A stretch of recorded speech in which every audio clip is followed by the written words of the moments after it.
Hello po mga kababayan, sana po nandyan kayo sa buting pangatawan, walang sakit at sana ang Panginoon ay suma sa inyo palagi.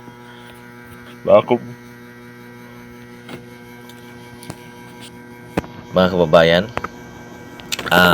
pag-usapan natin ngayon itong reaction video tungkol sa pagkawala ng Chris Pao, mga kababayan. Si Pugong Biyahero ay nagsalita sa dahilan ng pagkawala ng Chris Pao, mga kababayan. No? Naalaman natin na itong si Pugong Biyahero at si Chris na sila na, no? Mayroon na silang relasyon, magjowa na silang dalawa. Ngunit isang araw na sila ay nagbakasyon kasama ang kaibigan ni Sir Pugong Biyahero na mula sa ibang bansa, pinapunta lamang dito sa Pilipinas upang magkasama sa bakasyon.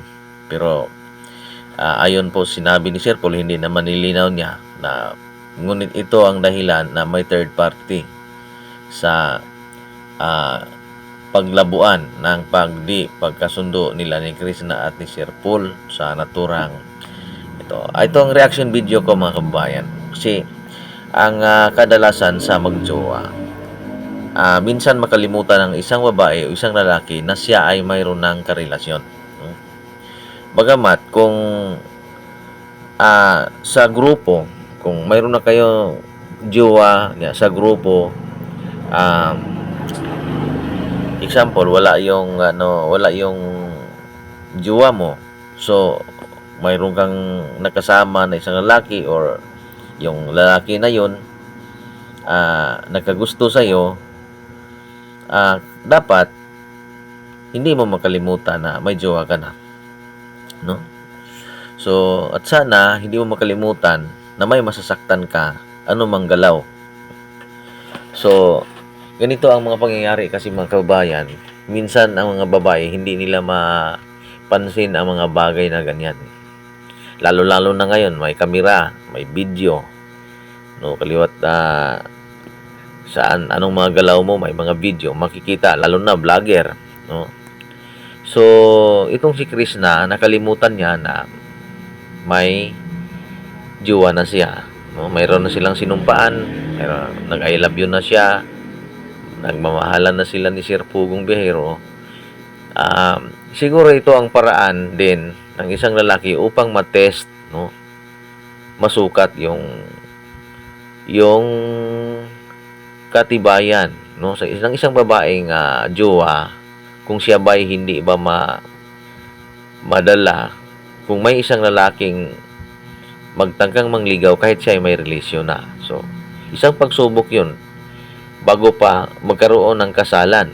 Kasi kung ang isang babae hindi mo masukat, o kumbaga hindi mo matistingan ang kanyang naramdaman sa iyo bilang kayo na,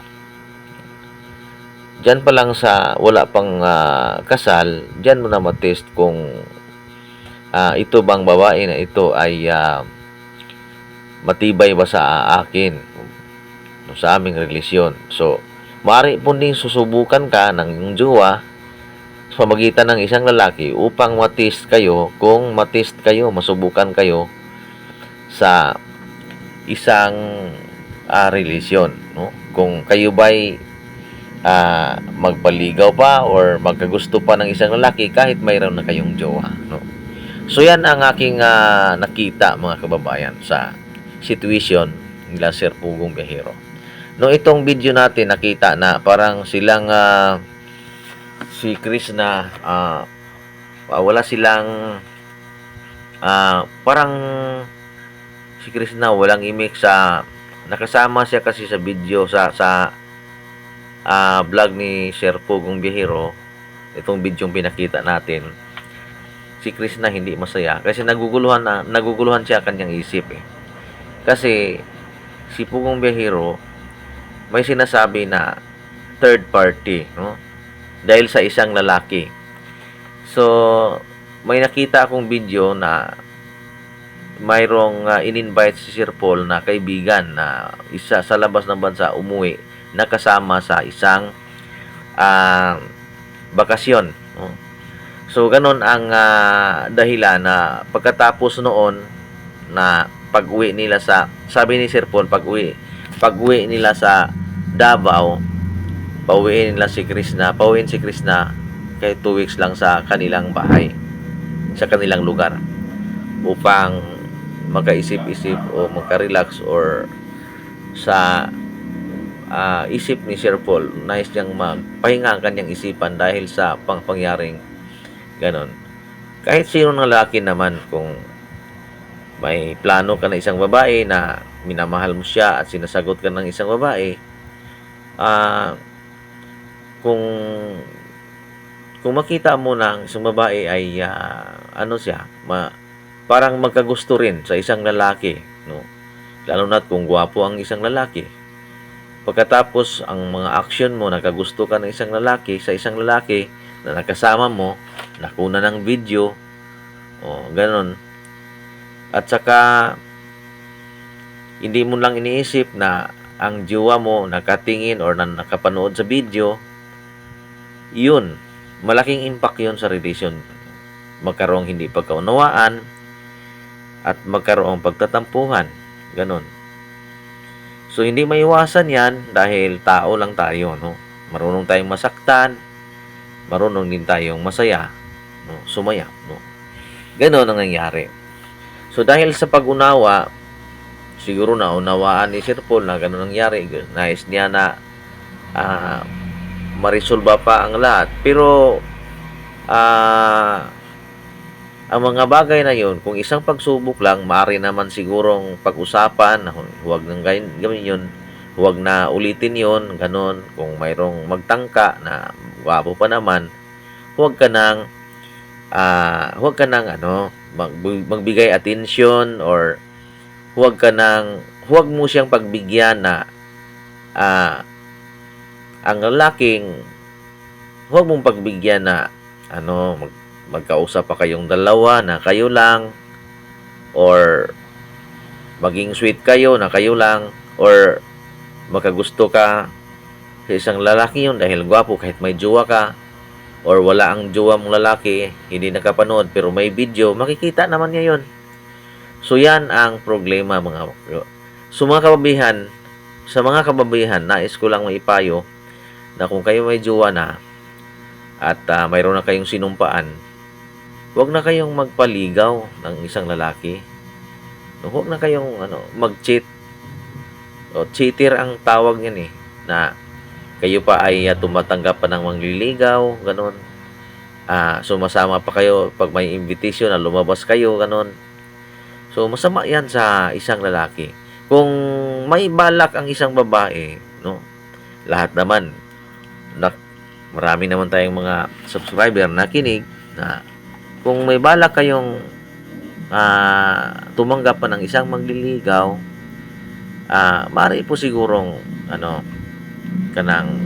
maaari po sigurong hiwalayan mo muna ang bago mong boyfriend ay yung dati mong boyfriend bago ka tumanggap ng mangliligaw, ganon.